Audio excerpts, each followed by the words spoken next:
Assalamualaikum, saya Dino Patijalal.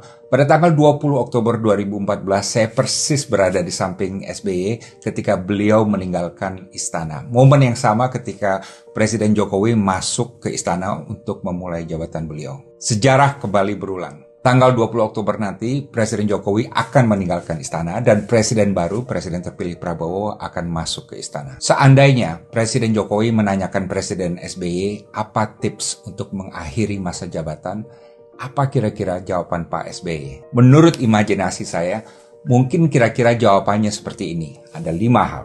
1. Terimalah kenyataan bahwa era kita sudah berakhir, dan terimalah kenyataan ini dengan bulat, dengan ikhlas, dan dengan bersyukur bahwa kita telah memberikan upaya kita yang terbaik. Dan ingat, legasi kita tidak ditentukan oleh survei sesaat, biarlah rakyat dan sejarah yang menilai kita. Post-power syndrome pasti akan ada karena ini terjadi pada semua pemimpin yang turun, tapi itu tidak boleh menggerogoti kita. 2. Jangan mengambil keputusan strategis apapun baik di bidang personel pemerintahan maupun kebijakan. Sewaktu SBY masuk menjadi presiden tahun 2004 misalnya, SBY tidak menjalankan keputusan pengangkatan Panglima TNI yang dilakukan oleh presiden sebelumnya hanya beberapa bulan sebelum masa jabatannya berakhir. Ingatlah bahwa presiden terpilih itu mempunyai mandatnya sendiri. Bahkan mandat yang sangat masif sebagai pemimpin yang mengantongi suara yang paling banyak dalam pemilu di seluruh dunia. Sebagai pemimpin, Presiden terpilih Prabowo nanti pasti mempunyai agenda sendiri,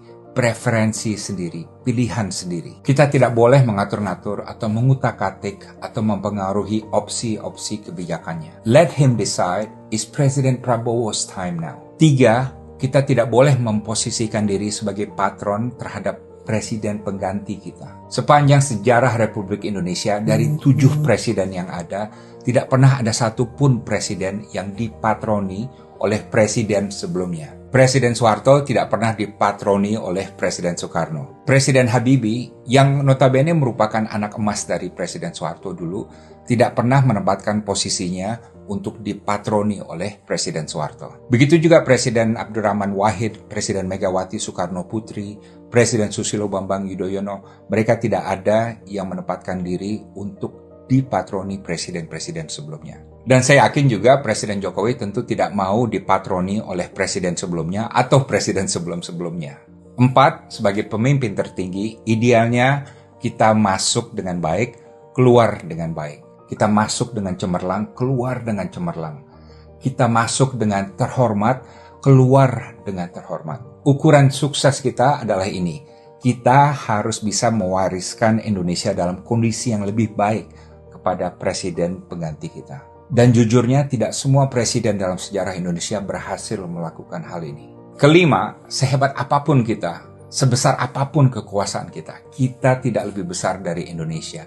Indonesia itu jauh lebih besar dari kita. Siapapun yang melupakan ini akan diperingatkan oleh sejarah. Presiden Soekarno yang pernah menjadi presiden seumur hidup dijegal oleh sejarah. Presiden Soeharto yang berkuasa terlalu lama akhirnya ditegur oleh sejarah. Presiden Abdurrahman Wahid yang ingin membubarkan DPR juga dijatuhkan oleh sejarah.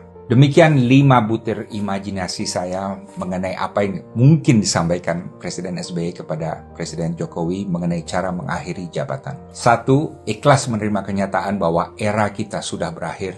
2. Jangan mengambil keputusan strategis, baik mengenai personel pemerintahan maupun kebijakan. 3. Jangan memposisikan diri sebagai patron terhadap presiden pengganti kita. 4. Masuk terhormat, turun dengan terhormat. 5. Hindari hal-hal yang kelak dapat membuat kita diganjar oleh sejarah. Kalau Anda setuju, terima kasih dan silakan sebarkan. Kalau Anda tidak setuju juga tidak apa-apa dan terima kasih sudah mendengar. Saya Dino Patijalal, salam transisi, salam demokrasi, salam reformasi.